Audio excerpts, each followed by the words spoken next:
Hello there, I'm the Gaming Fan. Remember my SMG11 video where I talked about whether you should be running the compensator or the flash hider? Okay, two of them look the same and the other three look the same, but like, this is ridiculous. This is a bunch of tree-looking nonsense. Well, apparently the reason the recoil patterns in those pictures looked so similar is because of info that you can check out in Rogue9's recent video.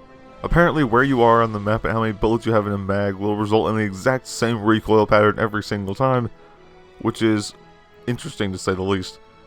So instead of shooting at a wall 5 times, I'll just shoot at it 1 time per attachment and show you the differences.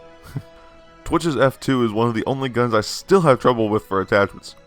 It seems like no one attachment is the best until I actually started maining Twitch and did a lot of research. And by research I mean I just shot at people. So I will simply once again show you the numbers for all of the muzzle attachments, and then I will show you what I personally decided based on my lots of shooting at people. So a quick recap over the muzzle attachments that we will be putting on Twitch's F2. We're going to be looking at the muzzle brake, the flash hider, and the compensator. The flash hider improves your first shot recoil by 37.5%, improves your centering time by 30%, and gives the recoil diamond 5% smaller. That's a sentence. Makes the recoil diamond 5% smaller. The compensator makes your recoil diamond 17.75% smaller. The muzzle brake improves your first shot recoil by 45% and your centering time by 45%. So with all that said, let's take a look at the one test I did pull for shooting at walls. And you can see they're very similar, but they do have some slight differences.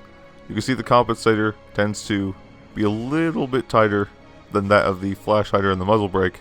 However, it does not appear to make enough of a difference, especially for a gun that kicks up as high as Twitch's F2. So, the compensator I found through my actual shooting of people isn't bad, and you could certainly use it on certain maps, and depending on what pushes you're planning on making. However, I decided to use it as a second option. My last option was the flash hider. I don't like the flash hider on Twitch's F2, and honestly, it's probably one of the only guns where I don't like the flash hider as a fully automatic.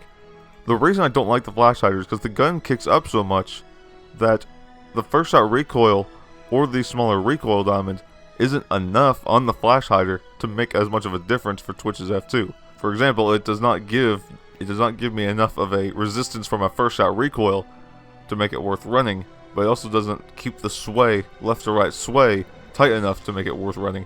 So I just decided to ditch it altogether. Funny enough, my attachment of choice for both the 1.5 and the hollow sight is the muzzle brake. And that's probably the first gun I've ever decided to use the muzzle brake as my main attachment on. It just feels like I'm landing more consistent shots when I'm using the muzzle brake.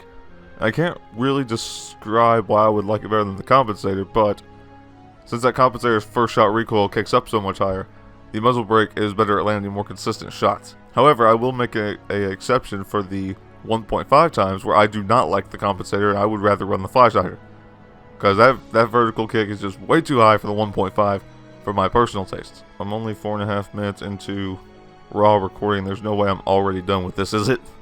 So that's personally what I run on Twitch's F2 and my mindset behind that, as well as the numbers so that you can form your own opinions, as well as those recoil wall shooting tests. So what are you going to run on Twitch's F2, or are you just going to use the shotgun? I guess that is it for me. That is, I feel like I must be forgetting something. I'm in disbelief at how short this video is. Well, I guess I will see you next time when we get interrogated. Yeet.